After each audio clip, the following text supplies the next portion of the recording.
Okay, it says I'm live. Hi, welcome back. Yeah, I decided with these Q&A or little live sessions that I'm going to start trying to do them like every Tuesday and every Saturday evening at about 6 p.m.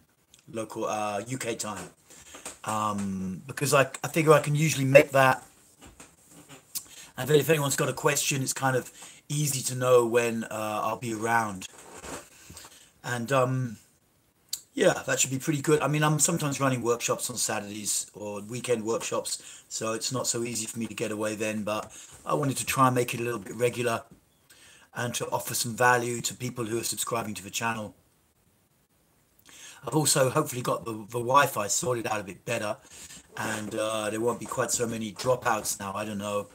And I got a new phone, or I got a second-hand phone, so I can take this phone back to the place and get it repaired. So I've been getting a few things together with that. Uh, and otherwise, yeah, I mean, people often ask me, what's my personal daily practice with bioenergetics at the moment. And right now, I'm doing this belly activation thing pretty much every morning for like about 40 minutes. I've honed it down a little bit more from the version on the YouTube channel, and I need to put a new one up of those. I do that, and then I'm doing this kind of rolling on the belly with like a yoga roller, like one of these things basically. And this is pretty cool. I can put it on top of a cushion, and then I lie over it with my belly, and that's really, I don't know, it's like it very slowly roll or stay in one. I do it for about 15 minutes in the morning.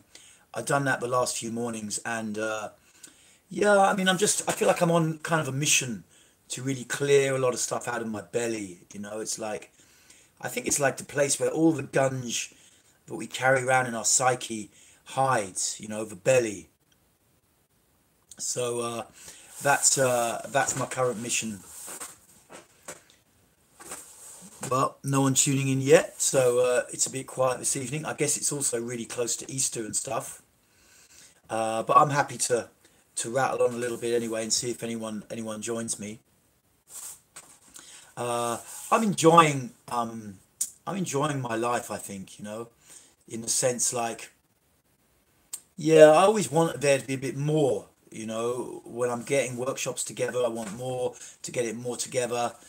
But somewhere doing this belly work also, I get more appreciative just of a moment as well. And it's not such a big, there's not such a big pressure inside of me. I find I've been on that dynamic for a long time, in between kind of, yeah, wanting more and being satisfied. It's like the further I go along in my journey through life, I learn, there's, you can't really figure it out. I try to figure it out with my mind. I try to figure it out. Where should I go? What should I do? And like, there's a lot that you can do with your mind. And like, if you look at promotion or marketing, there's a lot I can do, ideas of how to promote myself or market things. But I kind of have to feel my own way and not get too busy with all the stuff out there that's telling me, how to do stuff. It doesn't really do anything for me. It doesn't really do anything for me, in the sense that I feel I'm losing myself when I follow too many other strategies of how to promote, how to market, or whatever. I feel like I'm lacking myself somewhere, and this is what I've been noticing recently. So I'm just trying to feel my way into things more and not get so engaged with my own mind and then all the other minds that are out there on the internet telling you kind of how to do things like this or how to do things like that. Yeah, and I'm giving good one-to-one sessions these days. I'm enjoying doing that. I'm working a bit with a guy in America who's quite well known on the scene, and he's getting into bioenergetics. I'm excited that it feels like bioenergetics has been around for like a fucking long time, like, I don't know, 30, 40 years, and it's never really picked up in a big way. And maybe, I don't know, maybe now it's time. So I'm happy to come a little bit out of the therapeutic mainstream Lawrence. Hi, hey Lawrence. You're Lawrence from you've one local in Dorset. I forget your surname. I'm at work, so hopefully I won't get caught being online. Okay, yeah, you got a boss that doesn't doesn't want you to get online. Let's hope he or she doesn't get on your ass. Yeah, I heard they have all sorts of monitoring things about that. I catch myself. I live in an alternative community, spiritual community, but I still catch myself. Sometimes I'm feeling like, shit, should I really be doing this? When I'm on the computer at work. Not so much these days. I used to get it big time, the guilt thing. I've kind of learned like to set aside times to do things. All the regular admin jobs I have to do.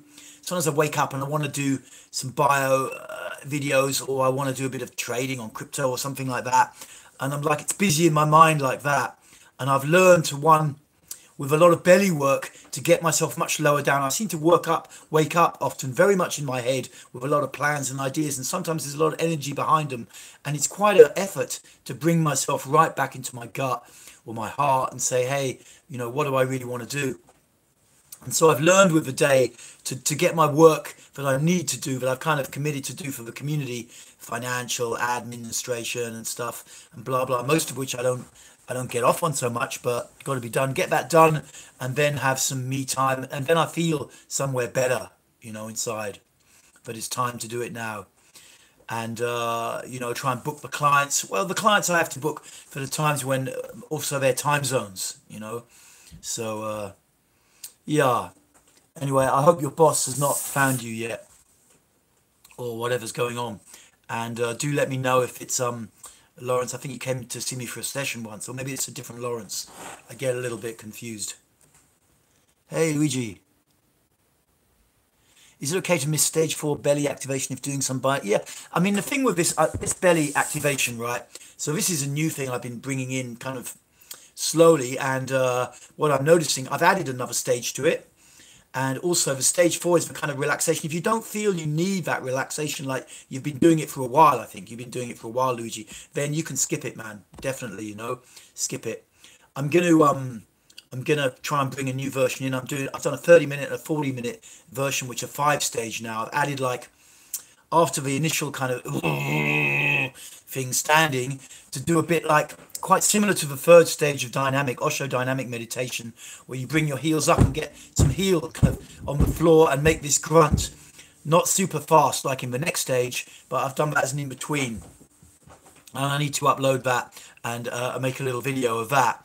But this belly activation, I think it's fucking something. I got this guy in America doing it. It was quite a big name. Wouldn't be so professional to mention his name, but he's totally into it now, he said. And I think it's really a powerful thing. We just don't work at the gut level very much.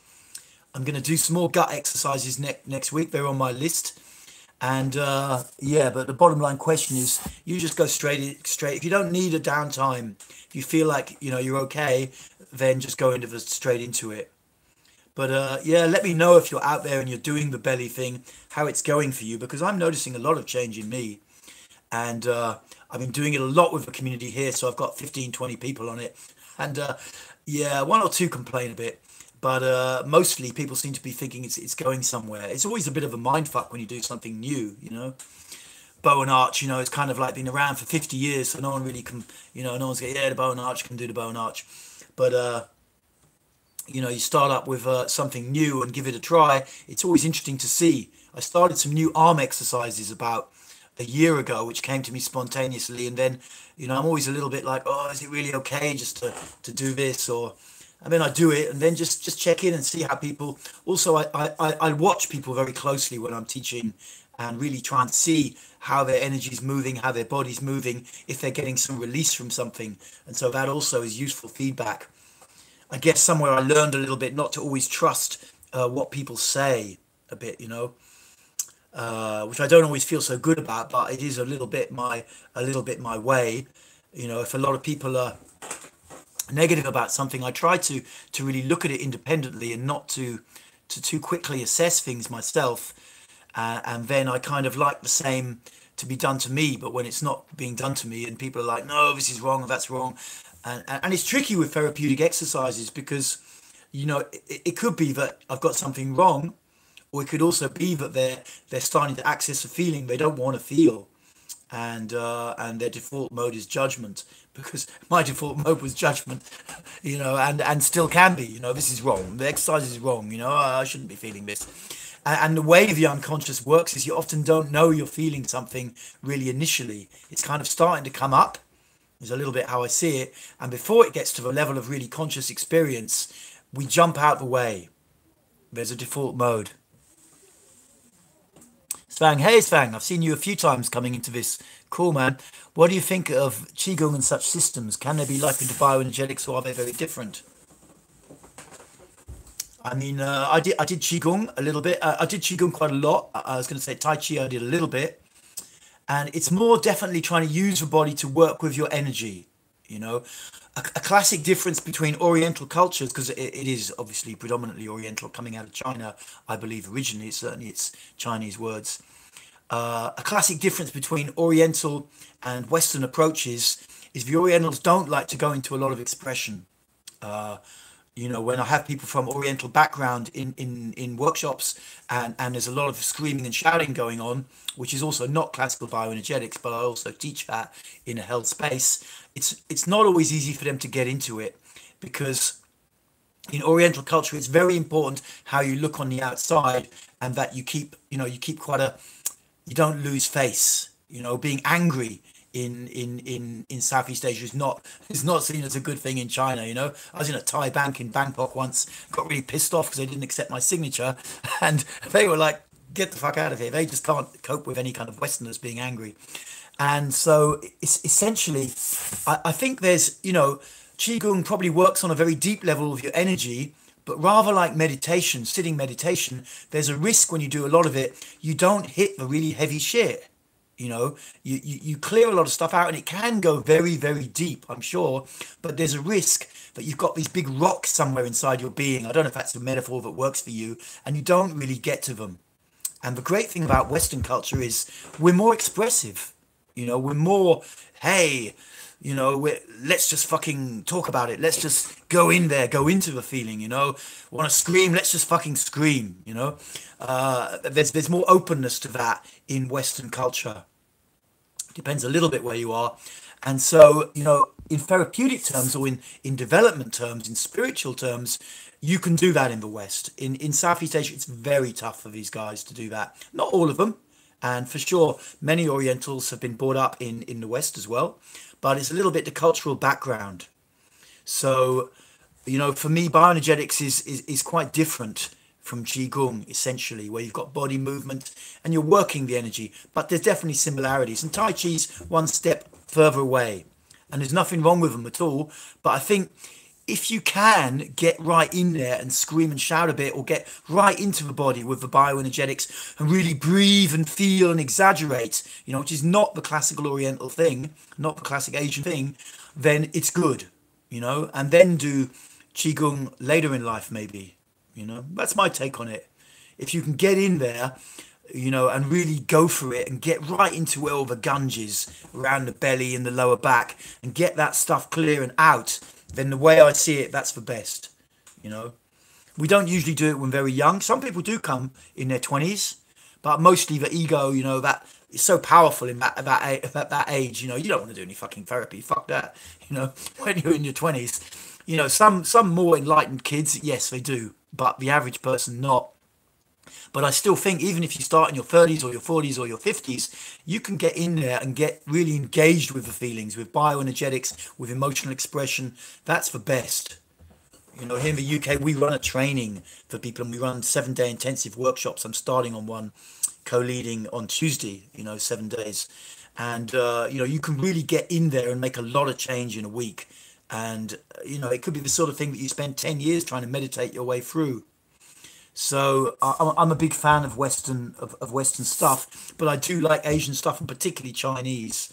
I'm somewhere a lot of Chinese past lives or something. I've always rated particularly Chinese culture and Southeast Asian. Yeah.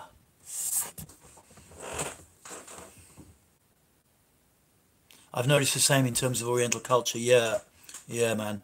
I mean, it's great. I was in Thailand quite a lot in the 90s and a bit in Hong Kong. I was briefly actually married to a woman from Singapore who lived in Hong Kong, but it wasn't really such a, probably shouldn't say this online, but it wasn't such a kind of marriage for love. Or I did fancy her, but like, anyway, it was, so I was out there quite a bit, and I do love Oriental culture because it's really like, it's just, they just fucking go for it, they just go for it.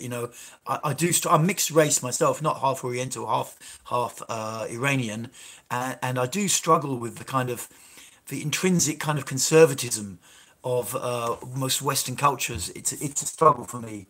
It also has its good points. Lawrence, yeah, are you familiar with a book called The Reichian Method for Home Use? No, I never heard of it. I know Wilhelm Reich, and of course, Alexander Lowen, who many people attribute bioenergetics to, was a student of his. But I haven't heard of that book. Yeah, Reichian characterology was very popular back in the 40s and 50s, I think, because you've read it, Jack Willis. You read it. Well, sounds interesting, but like, characterology has kind of gone out of fashion. We don't like judging people so much. It's not so cool somewhere. And I think that's also okay, because there's a part of the mind wants to compartmentalize everything. People are always asking me, I've got an ache here, and where does that relate to me psychologically? And there are classic kind of areas, but it is not, and sometimes they seem to have the idea that in the future we'll map it out all exactly like this. I don't think you're on a winner with this one. People who think like this, it's not really realistic to me. It's not going to get more objective. Objectivity is a mindset that we develop mostly from our hunter-gatherer past and the way our sensory systems developed, if you're into evolutionary biology and evolutionary psychology. And the idea that everything's going to get really hard and objective, I don't think it's not going to be, even if it does, it's not going to get us very far. But I'm not a good one for reading all these books. But yeah, maybe it's great. Maybe it's great.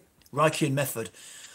What else was Reich into? I mean, I know he was into like, what's the book about? Does anyone know what the book's about? Brian's been on. Okay, Brian, you were in last week, I think. I've been using a massage ball to loosen up my gut, and it's been a huge help. Thanks for the suggestion. Cool, man. I'm doing it myself. I'm using the yoga roller. I've ordered a couple of footballs because the ones we've got lurking around here in the community seem to be rather deflated or have disappeared somewhere. The kids have booted them into the bushes. But it is a really great thing, I'm doing something like 15 minutes in the morning, and I think it's really valuable, to really breathe and feel it. It's tricky. I've ordered a foam roller from eBay. Yeah, cool, man. About £5-10, or you can get them from TK Maxx, actually, curiously enough, quite cheap. Yoga shops probably muller you for the price. It loosened up a lot of emotions for me too. Yes. There's a sense for me I can more easily occupy my belly. My mind is so kind of charging ahead with things sometimes. I start off doing some stuff in the morning, and I'm really like with bio or with something, and I'm really grounded and present in my heart and in my belly, and it can easily get by mid-afternoon I've lost it a bit somewhere, and I don't always bring myself back properly. Okay, the book is basically Reichian therapy for self-use, deep breathing, stretching, gag reflex. Cool. All good stuff. Gag reflex in particular is it's kind of a trippy part in our culture, I think. We don't like to do the gag reflex. Curiously, South Asia, I think they're a bit more into that. They're certainly quite happy with spitting. And the gag reflex is an awesome device, because somewhere, your throat is like the major block. It's like the major area where, when I studied Kabbalah, as a mystical kind of system, and they looked at the chakra system, they said this area, the fifth chakra, that's the governor. The amount of energy flowing up and down your body's vertical energy system is regulated at the throat level. And so, that's how you can, getting that throat open and the throat is closed from early childhood, big fucking time, you know. I mean, we are hammered in the West as a rule, you know. We're not encouraged to open our mouth, you know. We're not encouraged to sing, to just come out and say, yes, this is me, you know. It's like, it's just totally, maybe it changes a little bit now, but 50, 55 years ago when I was growing up, no fucking way, you know. Little kids were kept suppressed as much as possible, and our throat centers are blocked like fuck, and gag reflex is a fucking awesome thing to do. Right, do you have a regular schedule for these live? Yes, I mentioned it at the beginning, but I don't think anyone had tuned in then. But I'm thinking to do Tuesdays and Saturdays, 6 p.m. UK time. Tuesdays and Saturdays, 6 p.m. If you're in the States, you'll have noticed it'll have changed a bit now because we have daylight saving come in. But that's my plan at the moment, to do them like that. And I'll just see how it goes. I'm happy sitting here drawing on. If anyone has any suggestions of what they'd like to see in them, that's great. I'm upping my Wi-Fi at the moment, hopefully. So I'm going to try and start doing some morning workouts. If anyone's interested, let me know. Where you can tune in live, or you can tune in later in the day and just do half an hour of bioenergetics, either with me, or I run classes regularly here, which I have videoed before. But the trouble is, there's one person in the class who doesn't really want to be on YouTube, then it's not so great for them. So I have to look a little bit how I'm going to set it up. And with the live streaming, you also need good Wi-Fi, and it can be a bit patchy in some of the areas around here where I am. So I would like to do a live classes and more classes where it's not just me doing the exercise. I would like to see a live follow along workshop. Cool. Follow along. You mean after the Q&A? Is that the idea? It's usually my dinner time, but I'm up for a bit. I could do half an hour of chat and half an hour of an exercise, something like that. Just let me know what your suggestions are. I'm really pleased to try and accommodate people.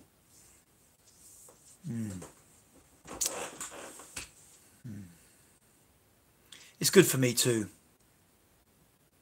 It's your channel. You do what you like. Yeah, but I mean, like, you know, I like this YouTube thing where it's like, you know, it's good to take in feedback and see, you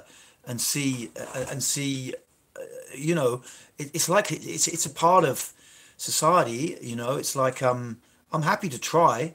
Yeah, I have my own sense of boundaries and my sense of a bit what I want to do, but I don't know so much with the live work what would be beneficial for people. So it is useful for me if someone has a big idea or burning idea to hear it, because I might think, wow, I never thought of that. Or it might be something that I would dismiss in my own mind, but actually would be really useful for people and I could get into it. So I think it's good for me to receive feedback. I'm okay with it, you know. I mean, when people are really hostile, and sometimes you get that on YouTube, then it's a bit of a drag, you know, or I can go down with it or something. But, you know, it's like I'm a vulnerable person, but it's like it's good basically to see what people want. And I'm trying to build a bit of a channel here. There's not so many people that really try online to do therapy in a sense. I haven't found so many, you know, because it's not the sort of thing that traditionally it would lend itself to YouTube. But I think, so this is a bit of an experiment, but I think it is useful and it does help people. So if you know, if you've got a suggestion, just put it out.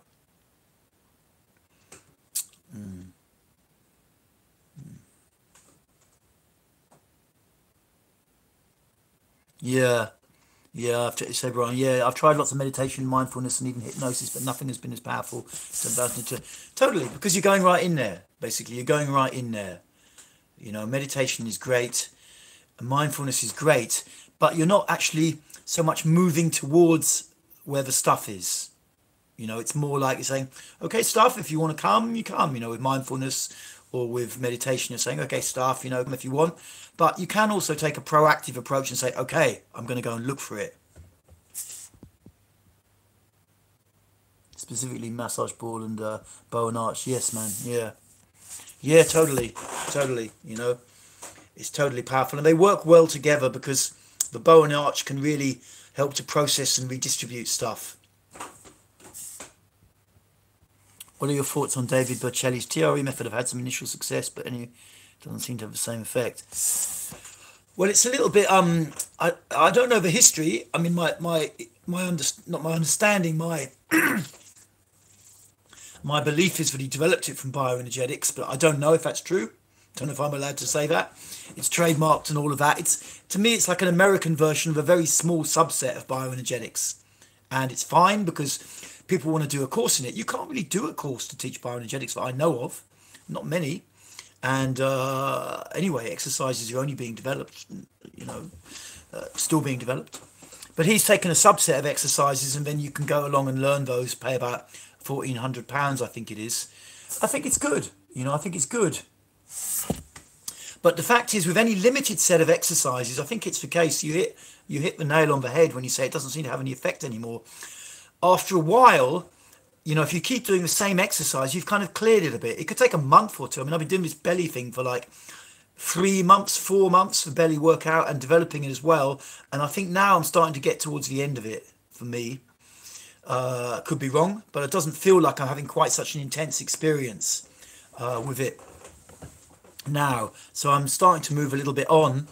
And I think, you know, with TRE, there really aren't so many exercises.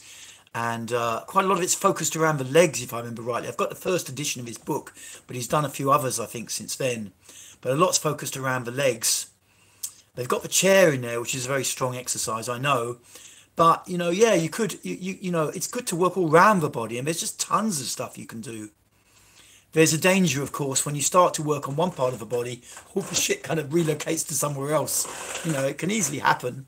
So you need to be a bit creative and keep moving with it. That's why I say, you know, it's good to do classes, but it's good to develop your daily practice and just get into it to the point where you can feel when you're more clear. You know, I didn't realize it was so foggy. So I'm doing groups, I'm foggy inside, and it took quite a while, quite a few years before I knew when I was more clear, when my heart was more open and I was more present. And once you've developed that, then you can keep moving yourself back there, and you can also keep looking, okay, where am I still blocked? Where am I still blocked? Where do I need to work? You know? So for me, this gut thing has been like an area where I haven't really gone in there. But I think with TRE, yeah, it's invalid. It's flawed, but I mean, it's a great step in a good direction to get something like bioenergetics more out there. I've never seen David Berceli make any comparison. I haven't looked massively for one, but I've never seen him make a comparison. So I don't know. It's all gut for me. Yeah, that's how it feels when you're in it. That's how it feels for me. It's like I get up in the morning. All I'm going to do is my gut meditation. Poor old girlfriend's maybe into it or maybe not. It's a little bit noisy with all the stuff, but I mean, you know, when I know I need it, I just do it because I can wake up right in my head, you know, with things cut off, and it just pulls me. There's a point when I'm doing it when it's like, okay, I'm back in my center now.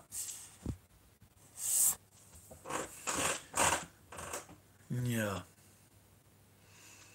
I'm looking forward to next week. We've got the Total Life Change 7-day process starting up again here at the centre in Dorset, and there's always about 14, 16 people coming down to take part, you know, and you have 7 days of full-on therapy. And yeah, I really enjoy co-leading that and getting some good bioenergetics and expression and other group therapeutic process in there. Saying I've had pretty persistent flu on and off for nearly a month now. Is it wise to do bio and recovering? Because that's what I've been doing. I think it's fine. I think it's fine, personally. What I've personally learned about flu, which is usually people who've got flu really don't want to know, but the best treatment I know is ice cold showers or cold showers every morning, 2 or 3 minutes, not with hot to start. That personally is what I've been doing for like, anyway, 18 months now, pretty much every day. Sometimes when I'm traveling, they haven't got totally cold, but and I found that it just seems to boost your immune system so much. The flu can't really get in because I think I got lost there for a little bit. Didn't. So with the flu, what I know is it's really a bugger to do, especially when you've got the flu. It feels like the absolute worst fucking idea you could ever hear. But cold showers, because the immune system somewhere wakes up and starts to kick ass. You know, it's like the immune system can get a bit like Dad's Army, you know, these kind of old guys. Used to be a British TV series. And you want your immune system to be a bit more kick ass, SAS or the Marines or whatever. So that's what I recommend. But I think it's fine to do bio while recovering. personally. Do you ever do any kind of long-term fasting? I used to. Yeah. Well, I used to do colon cleanses. I did 21-day juice fast once, kind of a little bit spontaneously. Uh, I was into that, and I think it was a good thing to do. And I did the Arise and Shine 28-day colon cleanse about 5 or 6 times, like once or twice a year. We had a whole phase of doing it here in the community, and it's easy to do these things with other people, or if it's not easy, it's a great deal easier than doing them on your own, because you've got other people who are in the same boat, and you can kind of share. You can kind of share with them, and fucking hell, I want to eat today, or whatever it is, and I think it's worth doing, especially if you're attracted to it. I think it's worth doing. I haven't done anything like that for over 5 or 6 years. I did the Blessed Herbs one, I think it's called as well, the 9-day colon cleanse. I didn't. That was a bit too fast in for me, and I don't know that I rate it. I think a long, slow approach is good with these things, and it is difficult. I did 21 days once, juice fast, and I lost about a stone in weight. And wasn't particularly heavy at the time anyway. I was working in construction at the time. People just thought I was fucking mad, or basically, it just wasn't the sort of thing in the 90s in the building trade that you went and did juice fasting.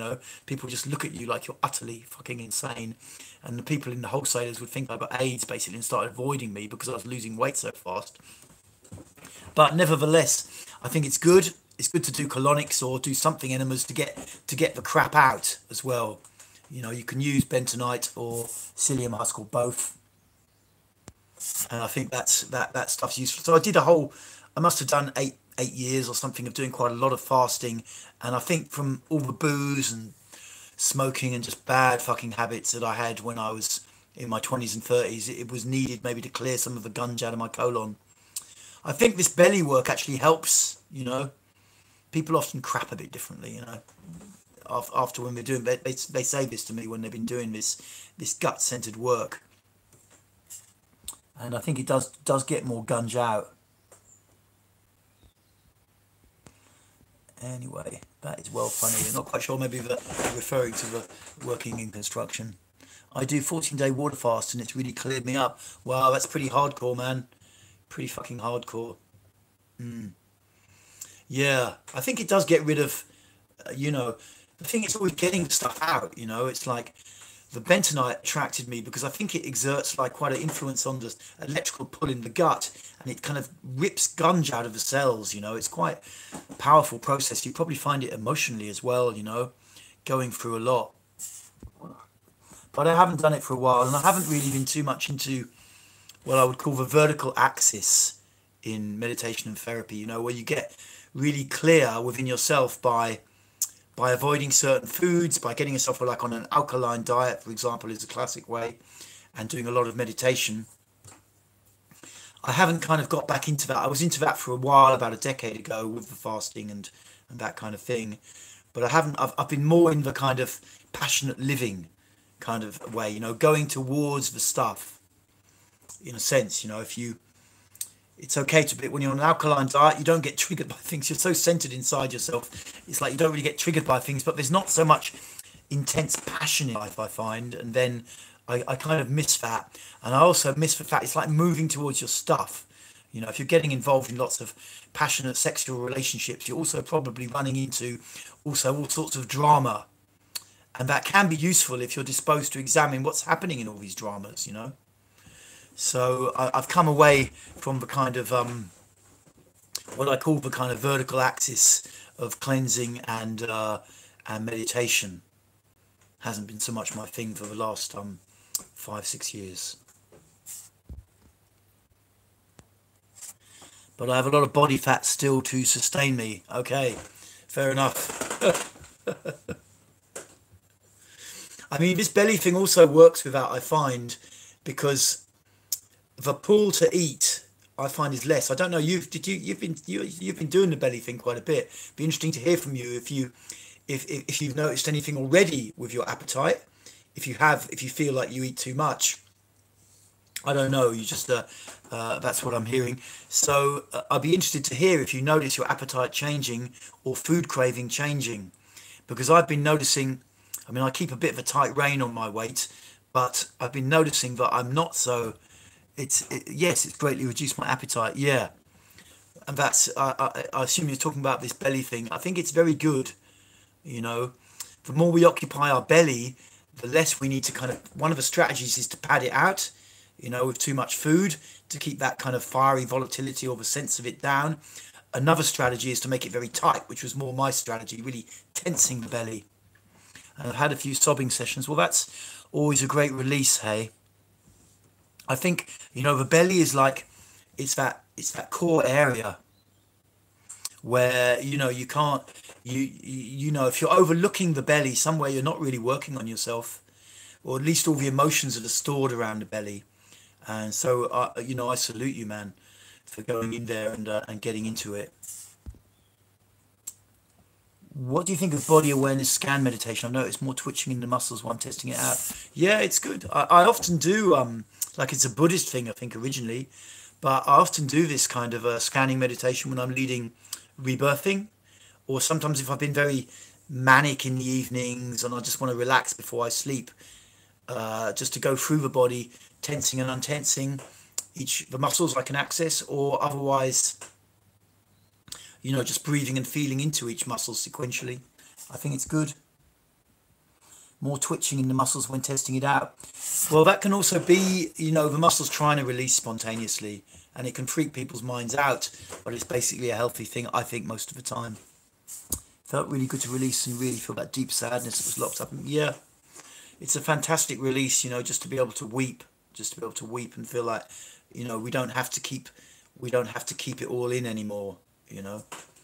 I think sometimes as kids we can't really, there's a program in the mind to stop us from crying because it's overwhelming sometimes what happens to us when we're not fully emotionally developed, and so the mind locks it away for later, but the later might not come. And I think it's important, particularly for guys, to learn to cry. I regularly, when I first started doing therapy, I hadn't cried for at least a decade, and it was such a release and a relief at some point just to spontaneously burst into tears in the middle of a group room, seemingly unable to stop it, you know, and being kind of mortified on one level, but also like this huge weight coming out of me, you know, huge weight coming out of me. I remember it distinctly 15 years on. I come from a family of Vulcans. They the guys in Star Trek or something who are very rational about everything. Yeah, yeah. There's a lot of that in our culture. Hey, I was brought up, you know, the British, our whole culture was based on the mind, really, because we made money from the mind. All the inventions we came up with, the Industrial Revolution and all the, you know, so much stuff came back to the British inventors. So, you know, I guess our culture was aligned around this male mindset. But on an emotional level, of course, it's a fucking disaster, basically, you know. And so now there's a huge kind of rebalancing going on where we're still very mind orientated, a lot of British people, but there's also a big heart center has started to develop in the UK, and slowly, you know, that male mindset is starting to adapt, I guess, slowly. But certainly I wasn't brought up in a culture where there was encouragement to cry, but I think I also somewhere I withheld as well, if I'm really honest. You know, I didn't, it was like, I'm not going to give it to you, I'm not going to show you my weakness.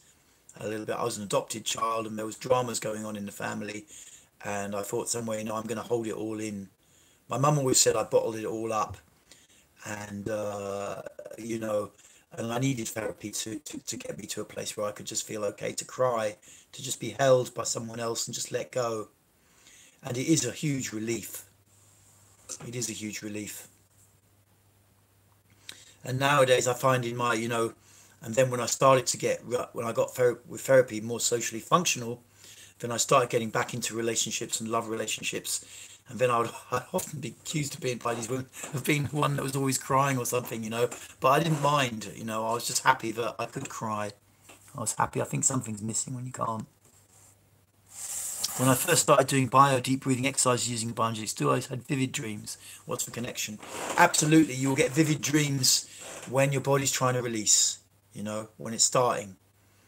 You can even get astral experiences and stuff, like waking up inside your own body in a slightly different body, waking up inside your astral body, esoteric stuff, basically. When there's a lot of emotional pressure inside, and we haven't learned release, or we don't feel okay to release, that pressure has to go somewhere. It'll go to dreams, and if there's still not enough coming out in the dreams, like very emotionally charged or emotionally laden dreams, very vivid, powerful dreams, it can even go into astral stuff. I had that before I started doing therapy. I would quite regularly fall asleep and then kind of wake up inside a different body, not in terms of, oh, it's not, but like a different, like inside an energy body where everything was charged with energy, and it would be quite freaky, quite cool in a way. I'm having vivid dreams too and much deeper sleep. Yeah, it's all a good sign. Stuff's starting to clear. I used to get tons of dreams and became very emotional after it. Yep, it's all good, hey. It's all good. It's all good, guys. For us just to clear it out with the dreams. I think, yeah, it's a sign that stuff's starting to move usually. So it's good to stick at it. And I guess the pressure inside from all the repression, it just looks for an outlet. And once it's got that as an outlet, it'll probably keep on giving you the vivid dreams. I find it very hard to remember my dreams personally. So, I can remember them for like 20 seconds when I wake up or something, and then they've just gone. It seems like they've just gone. So occasionally I can really remember one, but it's quite rare. The last few girlfriends I've had have all seem to be able to really massively remember every detail of their dreams, and I'm just like, whoa, I can't remember any of that stuff. Anywhere near anywhere that stuff so detailed. But a lot of people do dream therapy and analysis. I came more from the Osho background, where he never gave much credence to dream therapy, so I never really got too much into it. And it can be a bit annoying sometimes as a therapist for me, working more with the body and stuff, when I've got someone in the group room trying to tell me this long, complicated dream, and telling me all what it means and how it relates to their childhood and stuff. And it's like, my approach is a little bit more, let's get in there at a deeper level, you know. So I've never really been too involved in dream therapy. I think it's good to specialize, so I specialize more in the body. Yeah, tons of dreams, very emotional. Yeah, most of my dreams are from school around age 13, 15 ish. Yeah, well, it could be that something really happened and shifted at that time in your life, or I guess it could be that that's just where you were became the most emotional to start with, and your brain's kind of got a little pathway of going back there. Who knows, hey? Who knows? That dreams can cut. I think they can cut very, very deep. They can cut very, very deep. I've had some powerful dreams in my time, which were really a little bit pointing at past life stuff or whatever. But my memory's been so bad, I've never really been able to capitalize on that once. I remember being in this like the 18th century once and walking around an alchemical library and distinctly picking up certain titles and and thinking like I really need to read these ancient alchemical books. Waking up and I couldn't remember what any of them were, but I could remember that it was charged with a lot of meaning, and the kind of joke within myself, well, if there was some entity guiding the dream, it probably gave up at that point, really, of trying to get me to reconnect with some of these ancient mystical subjects. Maybe I was involved in that in a past life or something, but I don't find it with dreams or with past life stuff. I personally find it, there's definitely a point for me where I want to go more into my own gut level feelings or my own heart centered feelings. I'm not so interested in making too big a drama out of the dream or making too big a drama out of the past life experience. Being in the alternative scene a long time, you can meet people who just go on and on about their past lives, and you just think, well, have a fucking life now. Is a bit, maybe I'm being judgmental, but that's a bit where my mind goes. What are you doing now? Are you having, are your primary needs getting met? Lovers, friends, and role, job, whatever. It's like I think it's always good to come back to that and check are the needs getting met, and am I clearing stuff out that's in the way. Less bracing and more embracing, Brian. That's nice. That's cool. That's a great quote, man. I'm doing less bracing and more embracing of everything. Wow, that's fantastic. That's fantastic. Brian Smith. I guess you're in the UK. It sounds like a classic English name. I guess you could be in the US. I guess Brian's also an American name. I don't know. I'm trying to think of any American Brians. I'm sure there are some. With Brian Adams, he's Canadian. I think he spells it with a Y. But fantastic, man. Fantastic, man. Yeah, I'm from Texas. Okay, cool, cool. Wow. Yeah, I guess we always have this impression of Texans, that don't mess with Texas, and they're all kind of tough machos, and crying is just not something that guys do. But no doubt that impression is not accurate, as most of these kind of culture impressions we pick up are. I don't know. I've never been further west than New York, so I really don't know much about the States. But awesome that you're into bio, man, and awesome that you're moving stuff. I think it's such a support for the family. I think it's such a support for the family. That a guy takes a position, to go into the deeper emotions, and to get your gut sorted out and to get your heart sorted out is like, it's a dream for women. Knowing a lot of women and what they look for in guys, it's a dream to meet a guy who's got those centers active.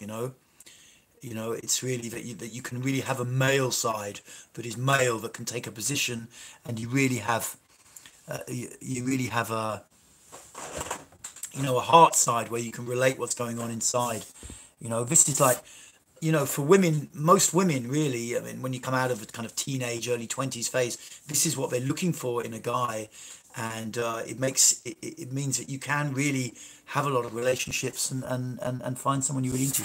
Brian Tracy, okay, I guess that's an American Brian. I also haven't heard of him either, I'm afraid. Possibly a pop star or film star I've never heard of, I don't know. I remember the Tracys, who were like, weren't they like some kids puppet series or something? I can't remember what it was called. The Thunderbirds, maybe? The Tracys. Anyway, we're drifting a little bit here. That impression should be accurate. I'm just an outlier. I'm a rebel. Hey, yeah, cool, cool. Texas, wow. Yeah, don't mess with Texas. Yeah, well, I guess they must have their own. That is quite a defensive culture, I guess. And the reality with defensive cultures is when you people attack them, they just get more defensive. It's not a way forwards. You can always judge, I guess, these archetypal kind of Texans, or the kind of, what was that movie with the road movie with the two women in it? Totally can't remember. Very, very famous. I think it was Alan Parker or the other British director who made it. Thelma and Louise, was that in Texas or something? And you have these archetypal, evil male Texans, and it can very easily go into hate. But the reality is, with people who are being very defensive, is you actually somewhere need to listen to what they're concerned about and find a way for them to move forwards. Sometimes in the group room for workshops, I got people who are really fucking protected, and I know a bit what it's like, or playing games, and they often need a bit of personal touch somewhere. And I suspect with Texans and stuff, they also need someone who's actually going to listen a little bit. I don't know. I've never been there or tried to work as a therapist there. Yeah, most of the southern states here are defensive cultures. Yeah. Well, there's probably stuff underneath it all that really needs to be listened to somewhere rather than just judged. I know there's a bit of a dynamic sometimes with the New York kind of liberal elite and stuff, and the southern states feeling like they're really just being judged as some kind of, lower life form or something, because they don't have this huge intellectual capacity, or they don't manifest it so much. And it's easy to go down that road when you have got a good brain, but it's not going anywhere good in the longer run. you know so I don't know about all the dynamics in America, but I know that's pretty common between northern and southern cultures. In the UK also, in Italy also, where I've been a bit, and I've got an Italian girlfriend at the moment. There's very big north-south split there. And I think in the States also, this huge north-south split, particularly where part of the country is really hot a lot of the time and a part of the country isn't so hot. You get that, and it's, somewhere it's difficult to break it down, but it's up to the people who, the side that's usually the north side, but not in the UK. The northerners are kind of more homely and family orientated, and the southerners are more, we want to do our own thing. And it's not like there's a right or a wrong, but somewhere you need some level of dialogue for the culture to feel whole, I guess. Northern and Southern Europe also a huge separation. I mean, fuck me, it could be like different planets almost. Moving from like Dusseldorf to like say Naples. I mean, fuck, they're probably only like 1,000 miles apart, but I mean, you might as well be in different planets. Simple as that. Yeah. So I'm going to do, it's dinner time here in the community at 7, so I'm happy to do another 5-10 minutes. If anyone got anything interesting or anything from therapy that they want to share, I'm grateful to those guys who are popping up and asking stuff, and also sharing a bit about their experience, because I would like to develop. I've been toying with the idea of making some kind of online training academy. It's quite a lot of work with the setting it up, but I don't know in the future if I get my subscribers up, if that's something that people could get into with a low subscription level, so it makes me a little bit of money each month, and then some way that you can really train, in bioenergetics, and really have a sense of an online community that doesn't just bitch at each other like a lot of these online communities can start doing, but really support each other, really be there for each other and stuff like that. So I don't know. I've been a little bit had that idea a month or two ago, and I haven't really moved any further with it. And I figure I haven't really got the following yet, but I'm hopeful. I pick up something like 15, 20 subscribers a week. It seems quite often, so I'm hopeful that it gets there at some point. And I'm trying to keep developing myself, and I guess I could do more. I know, I was listening to a guy who I follow with a different subject, and he was like, it's good to be more professional with the YouTube, and to spend some time editing, or certainly putting on a nice thumbnail. But I haven't done that yet, so that might be something to move towards. What's the best approach to get the most out of bioenergetics? Okay, that's a very good question, and I'm very happy to answer that one, which is basically, it's clear for me, a daily or weekly commitment. You need to lay out what you're going to do, when you're going to do it, and you need to stick to it and make it practical and realistic and tangible. That you can do that, not something over the top that's a setup for failure. I'm going to do 2 hours of bell and arch every morning, or whatever it is. Something that you definitely can do, that's a really grounded, practical plan, and then you stick to it, and you move around the exercises. Later in the year, hopefully, I'm going to start to put out the different areas of the body and how to work with them. And then you can spend a week on one and move to another and move to another, or something like that, or an interchange. But that is definitely the way forwards. That's definitely the way forwards. You need to develop a daily practice, ideally, or otherwise a weekly practice if daily is really not an option for you. And then to work around the body, not avoiding any exercise. As usual, the stuff that will liberate us the most is in the place where we least want to look. I think in the USA, to train in bio, you have to have a medical or psychological background. I don't know the answer to that. There used to be the bioenergetic analysis, which was kind of Lowen's thing, I think, and that there was on the West Coast quite a lot of bioenergetic people in the early days, in the 70s. So, I don't know. I mean, in the UK, there just aren't really many trainings anymore. Someone who's running one has stopped running them because they don't think it really works so well. You need the experience in the group room and with your own body. Is there some systematic approach? I don't know of any really systematic approach that's out there right now. I don't know a lot about what I see with most of when I look online at the bioenergetic stuff that's out there. A lot of it's coming from the Lowen school, and you won't get quite the intensity of the stuff I'm bringing in as a general rule, and there's nothing wrong with that. And a lot of the guys are quite old.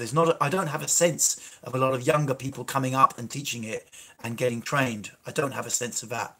I think bioenergetics has actually been kickstarted mostly by a guy called Elliot Hulse, who most of you probably know, who's a great guy, and he's brought it back out because he was so high profile. He's brought it back into the public eyesight, and a contemporary of his is probably going to start bringing it out soon because I've been teaching him. I won't say his name. So I think it's coming, hopefully. Focus on the body parts that cause most discomfort first. You can do, but also it's like, I think starting with the belly and the bow and arch is a pretty damn good start to get going with that, and then working with the ankles is definitely important, and then the shoulders and around this area is definitely important, and then the pelvis is definitely important. So that's how I would approach, and the thing that way you work around most parts of the body where stuff is held. And, you know, by starting with the belly, once the belly's act, most people in the West suffer, I mean, most people anywhere suffer from a lot of upper body tension, you know, too much mental control, and it tends to dissipate as you go down the body, like the neck and the shoulders get very tense, and then it dissipates. And below the belly, it's often not so bad, but it still can be bad. But if you get the belly active, usually the mind starts to dissipate, and so the level of upper body control dissipates, because the belly is your natural center, you know, but most of us have decamped the belly. So I think that's a great place to start. And then the bow and arch can some of the stuff that's being liberated as you get more into the gut, you can redistribute with a bow and arch. So a week starting on that would be good. Belly activation and bow and arch. If you can do an hour a day, that's awesome. And then maybe move on to the feet and the shoulders, and then do some work with the pelvis.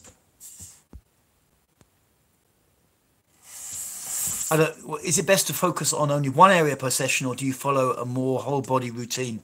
I tend to work intuitively with the group or with myself, and I don't have a precise answer to that question. You can work on one area each session, or you can work on, if you got an hour a day, certainly you can work on several areas. If you only have 10 or 20 minutes, it might be more practical just to really get into one area, because there are layers you go through. And if you're starting, I think the best would be if you can do an hour a day, half of it on belly and half of it on bow and arch. That's an awesome fucking start if you can do that. And it's quite full on as well to do like 30 minutes bow and arch, say 5 minutes up, 5 minutes down, 5 minutes up, around 3 times. Is pretty full on. You don't want to overdo it. I only have 20 minutes per day, that's fine. I would do belly one morning for 20 minutes, really getting into the belly, and then I would do bow and arch the next day, and then maybe feet the next day, and just try it. I'm hoping to be able to create, I'm not really giving you quite enough, because I haven't really worked out the routines intuitively myself yet, but I'm starting to bring a couple of other people up to the level of teaching here in the community, and then I think that the routines hopefully will come into my mind a little bit more. I don't know anyone who's really done that, mapped it out so well. Possibly they have in Brazil or something, where there's a center. Okay, we've got a couple of minutes. If anyone's got anything else they're keen to ask. But 20 minutes a day is great. You know, if you can commit to 20 minutes a day, then that's brilliant. Do you believe the trapped emotions can manifest in physical illness? No doubt about it. In my opinion, no doubt about it. Yep, definitely. You know, I mean, I think it's if they really get in and study some of these heavy degenerative conditions that essentially are caused by, at some point in a person's life, the DNA, we've all got cancer programs written in the DNA. That's what I understand. But, the program doesn't run in the body. It's just sitting there latent in the DNA.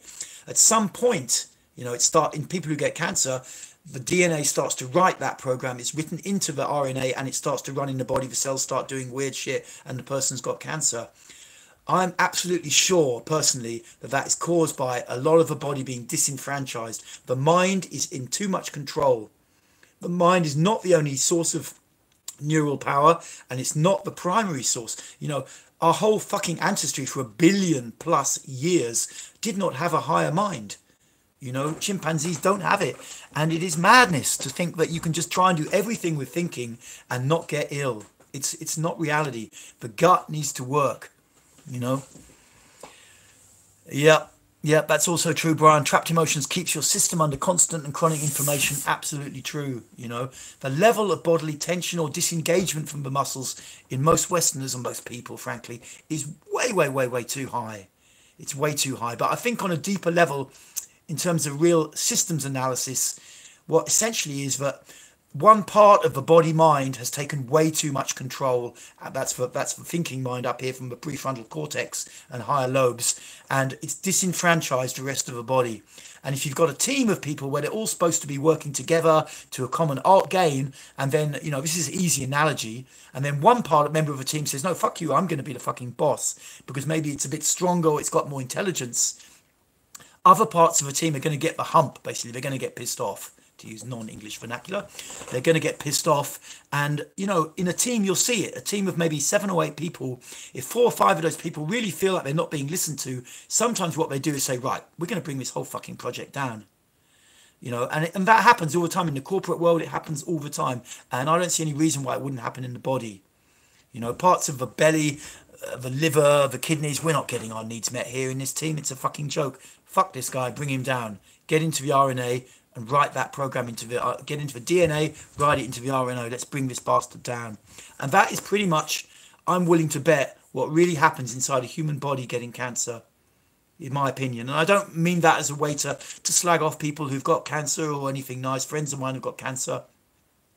But I'm willing to bet if you start in working at the gut and get that powerful, you've got your whole body joined up. If I was stuck in charge of the NHS and I had to deal with the cancer, I'd get everyone on cold on illness. You know, I'd get everyone on cold showers for a start, and then I'd start working at the gut level. I'm willing to bet within a year this country would be transformed. Really, I mean, I don't suppose I'll get a chance to do that, but I'm willing to bet money it would be transformed, because basically people are not in their primary energy center, and their immune systems are weak. Okay, I'm gonna go now because so Justin, I apologize. Yeah, gastric issues, anger and fear absolutely can lead to stuff in the gut. And we've also been talking about, if you start in at the beginning of this video, which I've got to cut off in a minute, and look and go into the belly, the stuff about the belly, you know, rolling out the belly with things that can definitely help. I've got to stop in a moment because I'm out of time. Apologies to anyone in America who's thinking that we were still on the same time, because British time has come forward 1 hour. But I'll be back on Tuesdays and Saturdays, 6 p.m. UK time next Tuesday, and hopefully next Saturday. I'm involved in a workshop, but I think I can escape for an hour. Cool, guys. Cheers. Yeah, sugar in processed food also. Hopefully when you start working with the belly, as Brian I think mentioned, you know, the craving for sugar diminishes. Cheers, guys. Good to hear from you, and over and out.